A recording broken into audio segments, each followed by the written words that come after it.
ఘుమఘుమలాడే నెల్లూరు చేపల పులుసు చూడగానే నోట్లో నీళ్లు ఊరుతున్నాయా? చేపల పులుసు ఫస్ట్ టైం చేస్తున్న వాళ్ళైనా సరే నేను చెప్పిన కొలతలతో చేశారంటే అందరూ శబాష్ అంటారు. క్లీన్ చేసుకున్న 1 కేజీ ఫిష్ పీసెస్ లో 1/2 teaspoon salt, 1/2 teaspoon పసుపు, 1 టీ స్పూన్ కారం, 1 టీ స్పూన్ ఆయిల్ వేసి ఫిష్ పీసెస్ కి మంచిగా పట్టేటట్టు కలుపుకుని పక్కన పెట్టుకోవాలి. మరో గిన్నెలో ఒక పెద్ద నిమ్మకాయ సైజులో చింతపండును నానబెట్టుకోవాలి. నెక్స్ట్ ఒక కడాయిలో 5 టేబుల్ స్పూన్స్ ఆయిల్ వేసి ఆయిల్ హీట్ అయ్యాక 1/2 టీ స్పూన్ మెంతులు, 1/2 టీ స్పూన్ ఆవాలు, 1/2 టీ స్పూన్ జీలకర్ర వేసి ఆవాలు మంచిగా చిటపట్లాడనివ్వండి. ఆవాలు ఇలా చిటపట్లాడడం వల్ల ఆవాల్లోని మంచి ఫ్లేవర్ బయటకు వస్తుంది. 3 పచ్చిమిర్చి ముక్కలు, 2 పెద్ద ఉల్లిపాయలను కట్ చేసి వేసి ఒకసారి కలిపి 2 కరివేపాకు రెమ్మలు వేసి ఆనియన్స్ బ్రౌన్ కలర్ వచ్చాక ఒక చిన్న నిమ్మకాయ సైజ్ అంతా అల్లం వెల్లుల్లి పేస్ట్ వేసి ఫ్రై చేసుకోవాలి. తరువాత చిటికెడు పసుపు వేసి 2 చిన్న టమాటాలను ముక్కలుగా చేసి వేసుకోవాలి. టమాటా ముక్కలు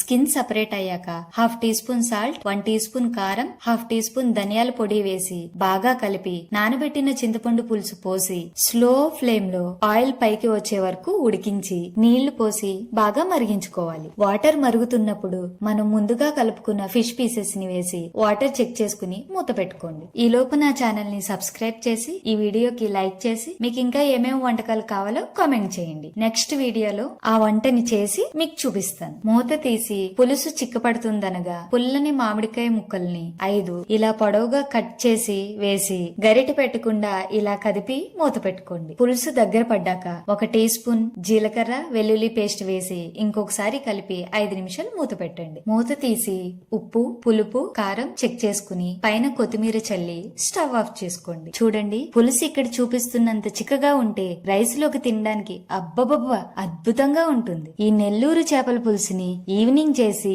నెక్స్ట్ డే మార్నింగ్ తిన్నారంటే అద్దిరిపోద్దనుకోండి.